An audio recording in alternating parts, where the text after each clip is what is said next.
Hello, and welcome to another episode of Living Creatively. Hi, it's me, Liv, and I just wanted to pop in before this episode officially begins just to say hi and give you a little update on this podcast. Obviously, it's been a little bit since I've last posted, and we have a different name. Our new name is Living Creatively. I wanted to realign with what I want this podcast to really be, which is conversations about creativity, and I just feel like this name fits so much better. We have a new little rebrand as well. I just wanted to give you guys a little update on that and just say hi before this episode officially begins. And also just a little update about things going on in my life. I have a new website now. I'm officially on my own site, livtyler.com. You should go check it out. I have amazing things on there. That's where my official original shop is now. And I also have a blog coming where I will post blogs on every podcast episode that comes out. Just a little rundown, some visual stuff as well. Also, this is the first episode that's going to be on YouTube, so you can also watch this if you'd like to. Let me know what you think of that. But with all of that being said, just a quick little rundown on everything. I have an amazing episode for you all today.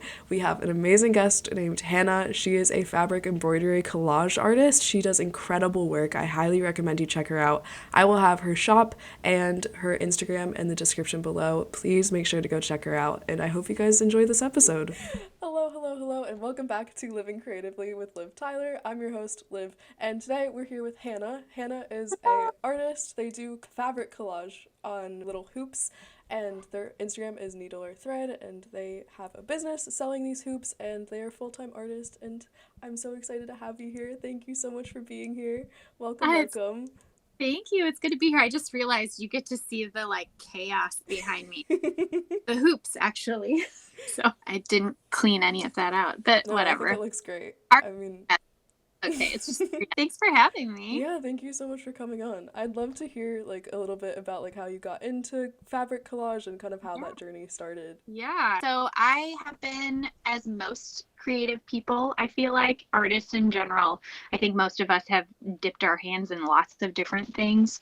My grandmother, her name was Marlis, fabulous Minnesotan woman. She taught me how to keep my hands busy creating things because she was a Scandinavian wood painter. So she did very detailed, beautiful scroll work and stuff on tiny pieces of wood. And I would spend time with her and I would be so invested in what she was doing that I would shake the table. She would get very frustrated with me, but her way of managing that was that she taught me how to do things so that I would leave her alone while she was painting. And I could still be close to her, but then I'm not bothering her creative process. So she taught me how to embroider, I don't know, when I was 8 or 9 years old, and she taught me how to quilt. And I attempted to try and do some painting, not my strong point. Taught me how to draw. So she also taught me all of the classic Midwestern homestead kind of stuff, homekeeping, baking, cooking, all of that kind of stuff. And so I spent a lot of time with her. She was my person growing up. And so I was really big into quilting in high school, college. And then when I had kids, I could no longer piece a bunch of fabric with pins on my living room floor, which was what my process was like. And then my sewing machine was in the corner, so I was facing the corner, and it just didn't really feel very safe to have a baby around. Yeah. With many people who enter motherhood, it feels, obviously motherhood is fabulous and I love being a mom. I love my children. But there's this shift that happens where all of a sudden your whole identity of what you used to be before kids is just, it's still there, but now people identify you as you are a mom and this is your job. And it feels a little, I don't know, suffocating. I don't know if that's necessarily the right word, but it's a very scary feeling to all of a sudden lose your identity as an individual person. So I was feeling that, and quilting I couldn't do anymore. And so I decided to pick up embroidery again.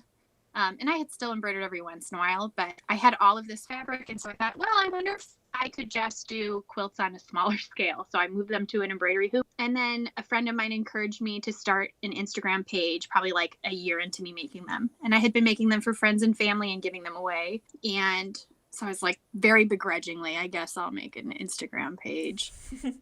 And that was in February of 2019. And it just kind of blew up. And I think that was the golden era of Instagram. There was Definitely. lots of accounts. People were really into art. And then the pandemic happened and it exploded because now people only have their phones and the internet and they're stuck in their houses. And what can we do? Let's support artists, which was magical. Mm-hmm. And I switched to making masks for a little bit there. Like I completely quit making art and I just made fabric masks. I had crazy anxiety, as many people did over the pandemic. And then I made my switch back in I think it was like early 2021. I was like, I can't do this anymore. I need to go back to doing creative stuff with fabric again. And I made the switch and people stayed. So that was really nice. And it just kind of became a thing. I started this as like a little side money. Like it'll just be this nice thing that I have for myself. I don't need to really profit off of it, but maybe I'll open an Etsy. That went in Etsy in 2019. I had a baby in that too. I had my third child in 2019. So like it was very casual. Yeah. And then summer of 2020, this was like my full-time job. And That's I could incredible. not. Yeah, which I recognize how lucky I am because I know that doesn't happen to everybody. But it got to a point where I was like, I physically am doing 8 to 10 hours of work every day. And I'm lucky that my kids are in care now. And so I can dedicate myself. And prior to having children, I was a teacher. And as many people, I got crazy burnout.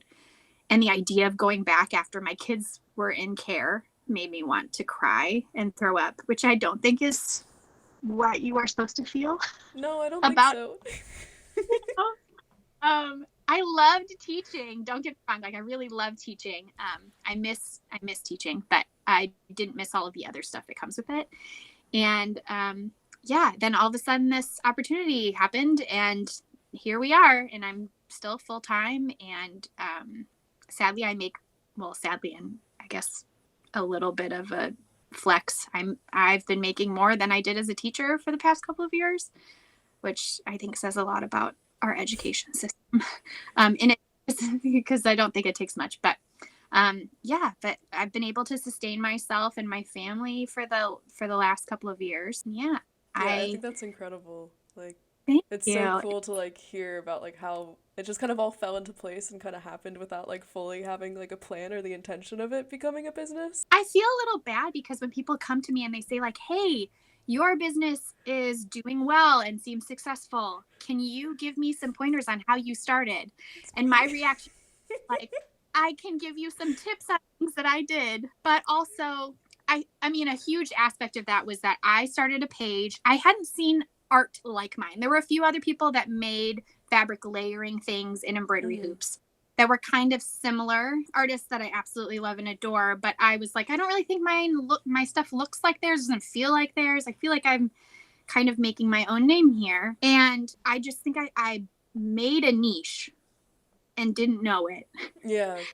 And I'm lucky that I haven't lost my love for the thing that I create, because there's still a lot that I can do within fabric collage landscapes, which is kind of what I put myself into.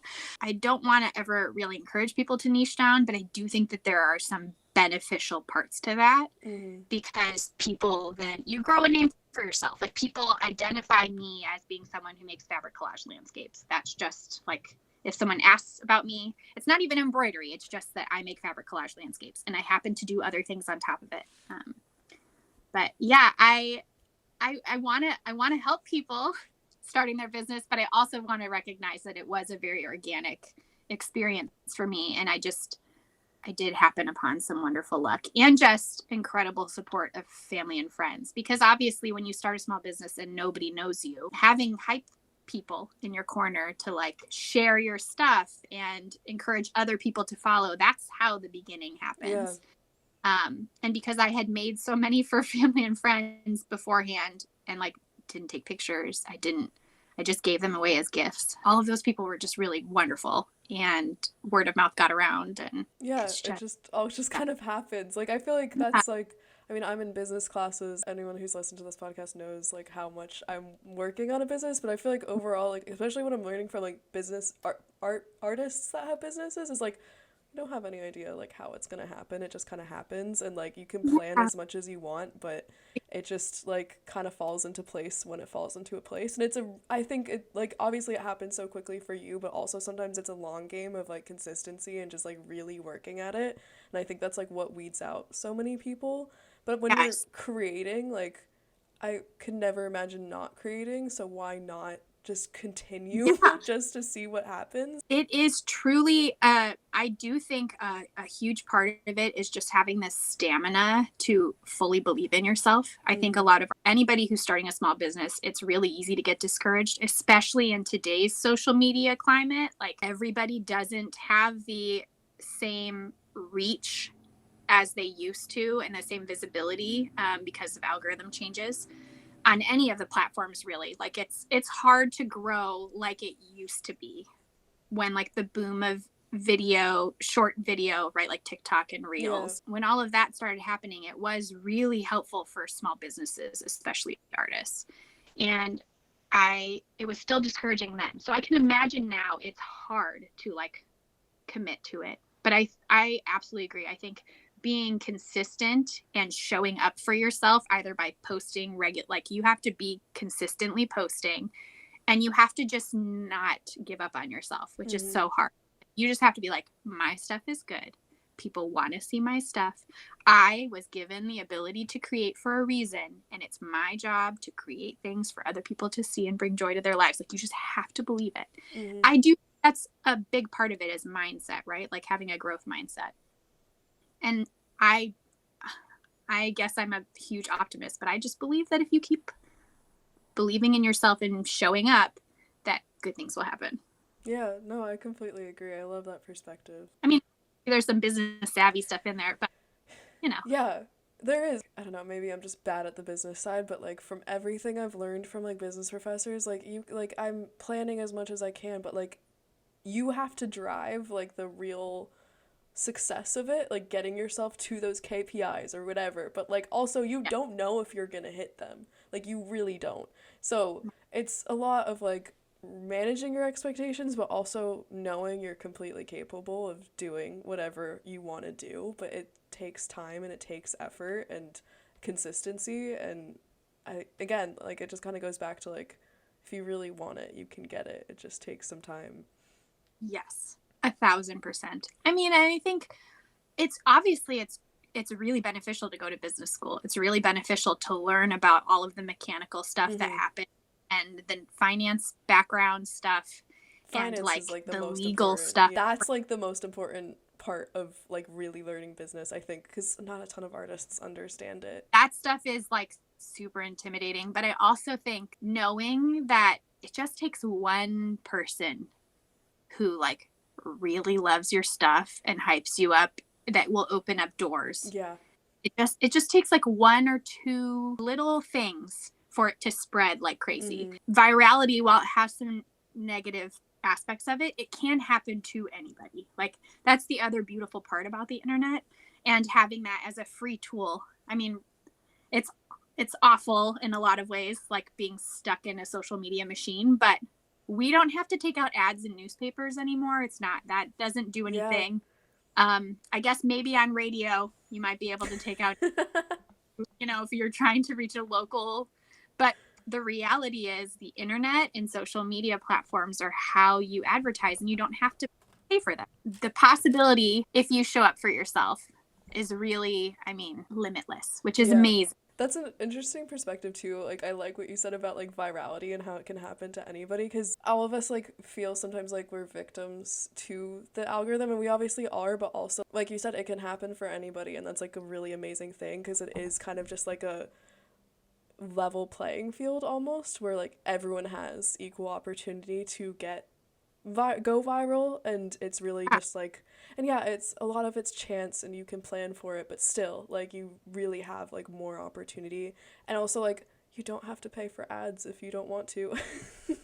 Like I encourage people for paying for those things. Like you just you have to be consistent, you have to post regularly. I mean, you can plan and edit. You can buy all the fancy tools, right? Video editing, backgrounds, lighting, microphones. You can buy all the fancy stuff, and it can just fail miserably. I have created what I view as just aesthetically beautiful content, and it just tanks. And then I can go and rage about a terrible interaction I had with somebody at a market, and that is the thing that goes like, it can really happen to anybody. And it Mm-hmm. can be the video, it can be any type of video. You just never know what people are going to like. But if you give people something to latch onto and to truly engage with, like something that they really believe in or that they want to see, then boom, it's magic. And all of a sudden you've got all of these new potential customers, which Yeah. is terrifying, very exciting. So would you say like social media is like your main like avenue of like your business? Because I think a lot of people kind of like don't know whether to put their eggs all in one basket. I'm curious like if you do markets or if you have like other modes of communication, I guess, or promotion. I love the idea of markets. I do. And I have friends who are amazing at markets, and that is like 75% of their business model is just hitting those markets hard every weekend, doing all of the like holiday markets, and that is how they make a living. I, on the other hand, have, which is hilarious. I wouldn't say I have social anxiety, but like my products do very well online, but in person, because it embroidery and historically female made art is considered less than, it's considered something that people did leisurely. It's usually expected to be at a lower price point. And I am, like many people these days, which I love, am constantly pushing that narrative of like, no, the fine art term was designed to basically put women on a lower scale and to just diminish that kind of work that's typically done by women. And people online know that. I'm very proud of how hard I've worked to get my prices to be where I think they need to be, where I can make a living with. But to the opposite, the downside of that is, of course, people who follow me are all in the same mindset, and they all believe that, art is vast and there are many mediums and opportunity for art to be at a price point that artists believe in, right? But in person, that is not the case. And so I do not do well. It drains my creative energy sitting at a table and having people flip my artwork over and say, oh, I would never pay that. Or like, I wouldn't pay my like that, which they are entitled to their thoughts. And if they can't afford it, that's obviously like, I'm not going to say whether or not somebody can afford my art. And I'm never going to shame someone if they can't afford it, because I get that. Oftentimes I can't afford my own work. But when people do it online, normally you can just scroll right past those comments, or people don't leave the comments. They think it in their brains and then they just move on.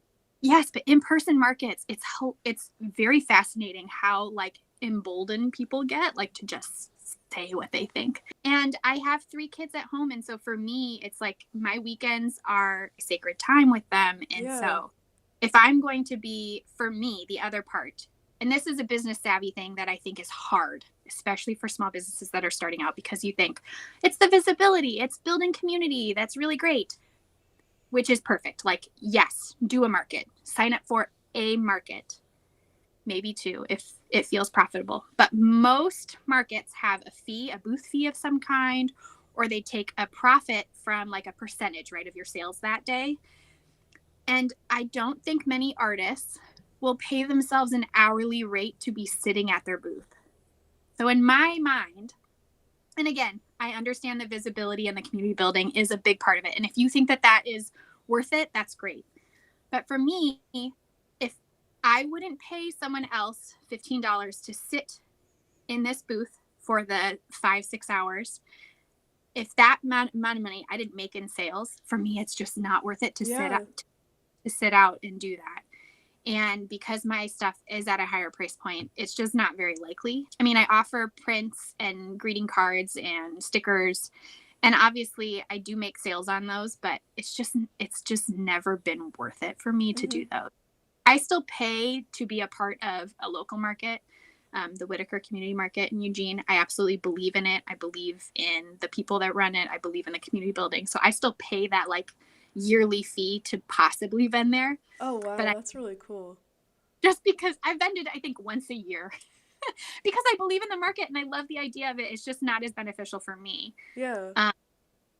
So yeah, for me, I do maybe 10-15% of local things where it would be maybe considered like a market like thing. So example, we do Eugene art walks downtown, which are really cool. And like they go all throughout the year, but there's one coming up. And so a local business owner asked me if I would put my art in her shop and be part of the art walk. And like, that's great for me, right? Yeah. Like that gives me visibility, and that's kind of like a market. I'm going to go hang out for a couple hours. But I cannot do the whole like sit all day long.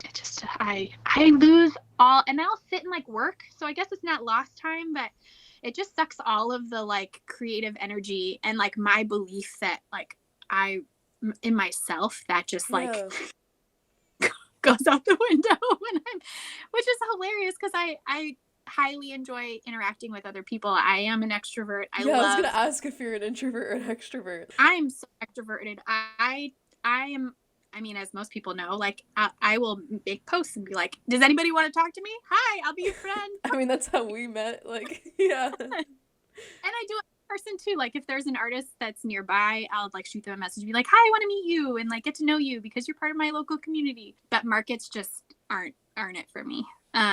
So yeah, I put most of my eggs in the online store basket, and that works for me. And it is hard because I think the balance, like it's very tricky to do a balance of like, how much do I do of social media manager and how much do I do of actually creating the thing, right? Like that is so hard, especially when to do the social media stuff, you have to do creating differently. Yeah. That is hard. And I think that is probably one of the hardest learning curves of doing this as like a full-time gig, right? Because it's no longer, you can just be a full-time artist. You have to wear like 20 hats and just hope that the hats stay on and like that you wear them at the appropriate times. Yeah. For me, what works is in the mornings from like 8, 10-ish is when I do like answering emails, replying to messages. I try to be super engaging online. And then from like 10 to 2, basically, I try and actively make art. But that also means I have my phone on a mount and recording small videos and like stopping. So you're still doing social media stuff. Yeah. It's constantly in the back of your mind. Like, yeah, always. And that's hard. And honestly, I mean, I think a lot of people have noticed many artists doing this. We're all feeling the algorithm change and it just sucks all of your creative energy out. Like the motivation to post is gone. And so a lot of us are just not doing that anymore. We're just creating, which is very freeing as an artist, but doesn't really give you the same turnout then online. Yeah. So it's a tricky balance. Like lately, I have not been doing as much of the taking videos as I work thing. And I can feel it in my engagement and my reach online. And that's like a sacrifice that I'm making, but I feel better as an artist. Yeah. So. Yeah, it's a balance. It definitely is. It's so hard. Yeah. And then I try a couple hours in the afternoon. I'll go back online and try and do more. And that's kind of what has worked for me. But it is really like when I gave it 100%, like my business, I was so focused on it. I was working 24/7. I was answering messages and emails any time of the day. I was engaging so much online. But then I was like completely ignoring my responsibilities as a parent and as a spouse and like as a community member. And so that helped my business grow. And I do think sometimes we need to do those things, you know, it's like any job. Sometimes you have like busier times. Yeah. But I do think trying to find the balance ultimately is the goal. And I feel better as a small business owner and as like an overall human now with the balance that I have versus like 2021 Hannah. I was thriving online, but in my personal life, not so much. Yeah, and like you kind of have to realize we're all human. We have to have a balance and take care of all these things, but sometimes like when you're a business owner, so much of you is in your business that it's hard to like pull back and like separate things so that it's not constantly always right at the forefront of your mind. And I think that's like a very tricky thing to figure out, especially like in earlier stages of the business. But I don't even know. I'm early in my business and that's how I feel. But I'm sure like once it is your full-time job, it's probably even more on your mind because you're really dependent on it. Well, and especially I think for most small businesses this works, but especially for artists, because we tie so much of like who we are, like our identity as an artist, into our small business, that it is impossible to separate the two of being your small and being part of you, right? Like people will be like, what do you do to like take time away from work? I'm like, I create more art. I like switch projects and do something else that wasn't what I was working on this day, and then still part of my small business. And I can sure try to do something that's not going to profit off of, right? Like I can try and make something else that has nothing to do with my small business, but is that actually relaxing to me at all? No, because I'm like, I'm not doing my small business. I should be creating for my small business. Why am I doing this project? I should be doing my small business. And that part is very toxic, but the reality is when you are running your own small business and it's just you, it's so hard for us not to be like, if I don't do anything today, my small business is going to fail because no one's showing up to work today. Yeah, and I mean, I think about this a lot. It's just like obviously you could expand your team and whatever, but you're kind of solely responsible for everything. And sometimes, at least like the way I see it, which I don't know if it's a healthy thing, it's like I am the driver for my success, and like I have to do it. And if I don't show up, nothing's gonna happen. So, gotta show up. Like, well, and also like a huge capitalist patriarchal society thing that's been ingrained in us, right? Like that rest is for the weak, that you have to work hard, you have to play hard to see any results. Like you can't be lazy. This whole thought process, and I think a lot of us, right, like we're in this wonderful moment in history where we're all realizing like that's a bunch of lies. And if we continue to burn ourselves out, like you absolutely lose everything, right? Like your business will still probably fail because it's not sustainable as a human being. And rest is actually really productive, and you do actually need to sleep. And the idea of being lazy is fake and made up. We're not lazy. Like if you want to lay as a couch potato all day long, it's probably your body and your brain being like, I need a break. Yeah. And we should all allow ourselves to do those things. And in most settings, right, like in a normal corporate job where you go into an office and you burn yourself out, that results in sick days. For small businesses, I feel like we do not take sick days. Even if I'm actually physically sick, I'm still on my phone on social media. I'm still responding to emails and messages. It's hard for me to like turn my phone off and like put it down somewhere and walk away and like not do anything for my job. I don't think most small business people do that ever. And so it's more likely for us to burn out because we don't ever take those breaks that normal corporate jobs would take. Right. And the other part of that is also, I don't know many of us we don't collect PTO. No. What is that? Most small business owners don't have retirement plans, although they should. You know, we don't have benefits, right? Like, especially when it's truly just you. So the sacrifice there feels even more extreme for you to actually take a day off. You know, absolutely, we're going to think, well, I'm the reason why I can be successful. It's terrifying then to ever take breaks. Yeah. And then it's a terrible cycle. So I agree with you. Like it is, but it's a balance. Yeah, but I think the nice thing too, like kind of like contrary to like what I originally said, it's always going to be there.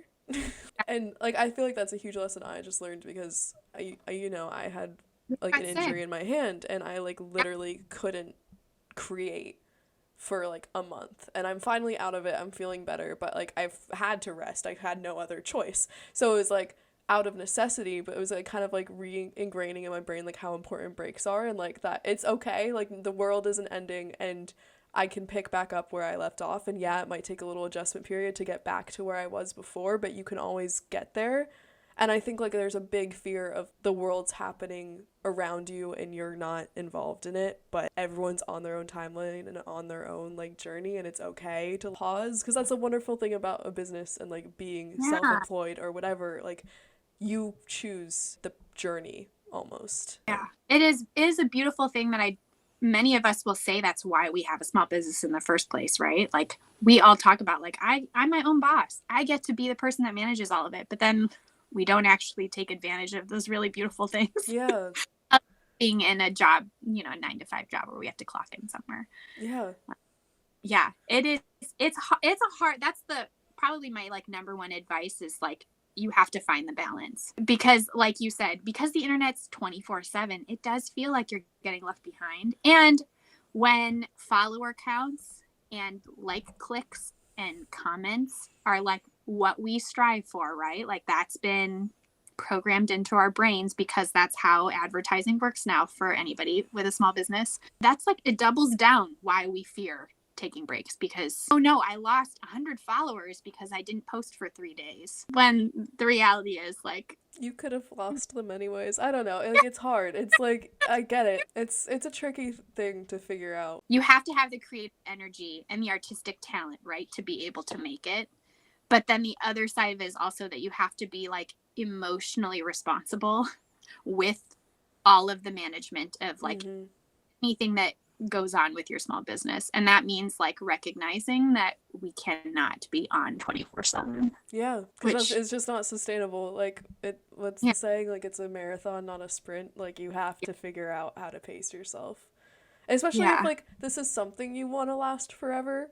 Like you don't want to build the foundation in like 10 days. You like need to take your time to like really get it ready and get it like sustainable, and I think that's something a lot of people miss out on. I'd love to hear more about the creative side because we've been talking so much about the business side, which is such a huge part, but I'd love to hear more about kind of what your creative process is with creating the collages. So I have always loved nature, which is why I stick to landscapes. Sometimes I will move away from a landscape project, but that is, I think I've maybe made like 2 or 3 ever that weren't landscape based. And that's just because for me, that's like, I never get tired of being outside in nature. Yeah. I mean, just the amount of different typographies that we have like in the state of Oregon alone is like gonna last me a lifetime, but the world in general, like it's just a beautiful place. So oftentimes I just make whatever I feel like. I have the luxury of, because I have kind of, I think I've always done this though, I've just made whatever I've wanted to make, and I've been lucky enough that those things sell. So and I do drops, which are like, some artists just release a piece at a time, but I have like a date set and then I release a bunch of pieces at once. And sometimes I have themes, sometimes I don't, which is also freeing. And so it's basically just whatever I feel like. I do certain things at a specific time of year. So like next month, I'll probably start doing ornaments. I've been thinking about doing those. Just like kills a little bit inside. I have some really cool Halloween project things that are happening too, but like that's when I start gearing up for that. And so that's pretty much set in stone, right? September, October, November is like me hustling for holiday stuff because huge aspect of like being a small business, right? Like gifting season is upon us. And then I generally do aurorascapes or something that I'm known for just because I really love Northern Lights. I saw them once as a young child and just fell in love. And I want to see them many more times, but I started making those and that kind of became like a thing that I was known for. And so I usually make those in like January and February every year. And then I make moonscapes are another thing. I just like people really liked those. And so I usually follow those like in the winter months. And then I do like flowery things. I am a parent of, I've had miscarriages, and one of my miscarriages was a twin loss. And so my youngest was a twin and I lost his twin in utero. And grief for me is one of the reasons why I create in the first place, just like managing grief and processing all of that. And you can see them behind me. There's 2 hoops so the one that's on the bottom here is the one that represents Quinn. In a twin pregnancy, a sunrise baby is the baby that survives, and a sunset baby is the baby that passes in utero. And so they're the same vista. Like I cut the fabric the same and just put them in 2 different color zones. And that became like I shared about my grief journey and like miscarriage and all of that, and like just infertility issues. And that struck a chord with a huge group of people, which I'm very honored to be a part of their like processing of grief too. And so that's usually something I do in like the spring-ish time. And I'll do rainbows for rainbow babies. and flowers. So like there are certain things that I'll kind of try and do because I love doing those things and I find them motivating. And then like throughout the year, I sprinkle in just like random stuff. Sometimes I make landscapes based on real places, but most of the time I just make them up. I don't know. I think that's one of the best parts about being an artist is like you get to decide what you want to do. And for me, I like making things that sometimes look realistic, but most of the time don't. I have a problem collecting fabric. I will not say I'm a hoarder, but I recognize it as a problem. I will collect. Yeah. Lots of. We're artists. We can't let go of things. What if we want to use them in a project like a year from now? So I try to buy as much fabric these days. A lot of fabric gets mailed to me from quilters and other fabric artists who have scraps that they won't use. That's awesome. Yeah. It's such a great way of reclaiming things. Yes. I just can't. Textile waste is like one of the worst things that are in landfills, right? So if I can help just like divert some of that. And so sometimes I get inspired by a piece of fabric that I find that someone mails to me, and I just absolutely love this one piece of fabric, and I'll plan everything around it. And then a lot of those I also will take for workshops. I just take bins of fabric, and then I let people take what they want to and kind of like redistribute. Yeah, in terms of like my process, it's usually based on fabric or an idea that I have, but most of the time it's based on fabric. Like this is a fabric that's in the first kit that I ever made. Oh, I love that. It's a batik fabric, and so every square looks different, but it's like a beautiful little sunset in itself. And I loved this fabric so much. I mean, I planned a whole kit around it, and I use that. I have just you can't really see, but next to this chair here are just bolts of fabric, and I have an obscene amount of this fabric because I love it so much. So I usually will come up with an idea based on that. But some people are very shocked by this. I'm a little surprised, honestly. I thought you would have like planned out the composition first before like selecting fabrics. Yeah, when I go to teach workshops, people are always like, "Do you have like a template that we'll be using today?" And I'll say like, "Nope." And the terrified looks that I get from like half of the what do you mean? What are you teaching us? Yeah, so I will usually go in and be like, "You can cut whatever."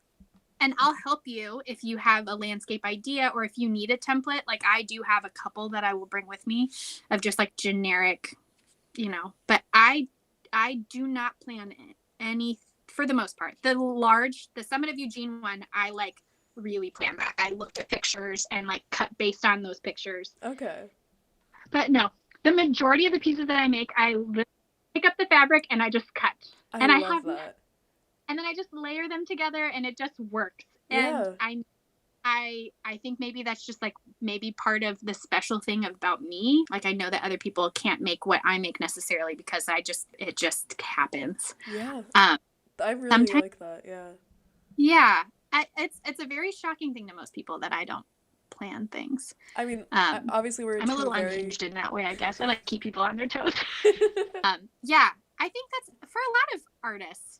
It's just yeah, like we're in two very different mediums, but my process is kind of the same. Obviously I'm doing like abstract acrylic paintings, but I don't have any plan going into it. It's kind of just like what happens, so you can't really replicate the process or like tell someone how it's happening. It's just like I picked up a few colors, like mine is very like color motivated and inspired, and then a story comes out of it.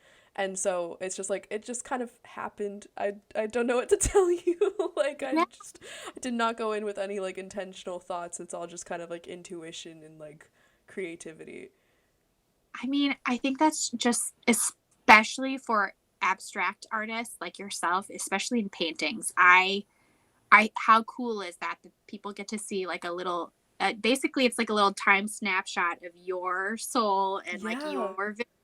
And it's just like that's you could try and sit down and recreate that piece again and it would not turn out the same because it just happens. Yeah. And like I think that's one of the best parts about being an artist and like having conversations with other artists is that you kind of get to learn that we don't know why we do what we do. We just do it. Yeah. And then we like the way it looks, so we just keep doing it. Yeah. No business model there. No, not at all. No planning. No. How would you say, like, this kind of goes back into business a little bit, but like balancing the creative process with business, because obviously like you have a very like methodical plan kind of for like what series you do when, and how like Yeah. is there like ever times where like you have to, it's less of a creative process and more of just kind of like a I need to get this done to get this done, and how do you like navigate that? I don't do it well. I will be completely. So this past month is actually a perfect example of that for me, because I have done probably the least amount of creating this in like the whole year. And that's because it's been a lot of, I am part of an art gallery. So it was a lot of like finessing and like getting ready for that. And then I teach workshops at the Craft Center on University of Oregon's campus. So then it's like planning those and scheduling those and like doing all the behind the scenes of that. And then it's like restocking stuff, right? Like ordering hoops and stickers and planning art shows for the rest of the year and like ordering boxes. I hate that stuff so much. And I do every once in a while have someone who works for me part-time, and I put most of those things to her because they suck the creative energy out of me, and she does a fabulous job. I don't like it at all. And I think a lot of artists, especially if you have like ADHD or like a brain that's slightly more spicy, if it's like even an ounce of something you don't want to do, it's just like so difficult. You push it off until the last minute. That's what I do. I'll just drag my feet until it's just like the last moment that I can do something. And then I'm miserable, but I push through it and it happens. I'm a procrastinator when it comes like that. And this month, I'm very proud of myself. I did not do that. I actually like sat down with my calendar and I like scheduled things out. But creatively, I'm like, it's like soul sucking. Like I haven't really enjoyed my month because I haven't been able to make too much. And it's sadly like part of being a small business, right? Especially if you have things that are still moving. Like thankfully, if I'm not creating, I still have sales from other products and things. Like I do think diversifying your product line is huge for being able to not burn yourself out, right? Or like lose your creative mojo, because how are you going to be creative when you're like spending 5 hours ordering boxes and it's just that part's I hate that so much. You do have to do those things. For that, I have to be a little bit more scheduled, or I put everything off to the last minute, and then I'm just frantic and not pleasant to be around. I will admit that. Like my family knows when I have procrastinated too much because I'm just in a terrible mood. Yeah. It's a reality that's part of it. You have to do those things, the housekeeping stuff. Yeah. Like keeping track of your taxes and stock and all of that, but I don't like it. I might just be a nerd, but I find it exciting. I don't know why. I love like good for you. Yeah, I don't know. I think I don't know. I try my best to like enjoy every part of the process I can. Like obviously there are things that are always going to drag, but I don't know. I think it's a very special thing to be able to do what we get to do, and I try to like enjoy every second of it. And at least like personally for my process, like there's only so much I can create like at a time, like especially for abstract art. Like I'm not feeling like these intense emotions all the time. I'm not like I'm not like tapped into that specific energy all the time. I can probably do like 3 of those paintings a week, so then like the rest of my time I get to spend transitioning from like jumping from other project to other project, and I think that's kind of a cool thing too. I know your stuff takes like so much longer in time. Like it's incredible how much work and time you put into your work, so it's obviously like a different story. But yeah, I mean, I think being able to find the beautiful parts of like the things, all the different aspects of running a small business is great. I feel like I was more like that at the beginning. I think now it's just like I drag my feet a little bit more. Yeah. I also am very lucky in that for most people, embroidery and fabric collage, most able-bodied people, it is a pretty like easy on your body kind of art form. My eyesight's really good. I don't have any problems with my hands or my wrists. Like I don't have carpal tunnel or anything like that. I feel like I sit with decent posture, so I'm not like beating up my body by stitching all day long. So I will sit. I will sit and I will stitch for like 10 hours. And I think not everybody has that kind of stamina. For me, it's like I'm in my happy place. I just like, I zone it out. I don't even realize that it's happening. And because of that, I dread doing the other things that I like feel when the time has passed. Yeah. So I think for me, that's the whole thing, is like, I just get very lost when I'm creating. And I am a multitasker. I have like laundry going, and I'm listening to a really good audio book or a podcast, or I am like also watching something. So it doesn't feel like work to me. Yeah. Because I don't have to like always be like 100% into it. So I think that's the other part. It's not as like 100% of my time. So it still feels like not work sometimes. Yeah. Yeah, I love that. That's great. Oh, okay. How many pieces do you think you've created? Do you have like a number, or? I actually number all of my pieces. Oh, okay. I didn't start doing that though until I started my small business, like actually started the business.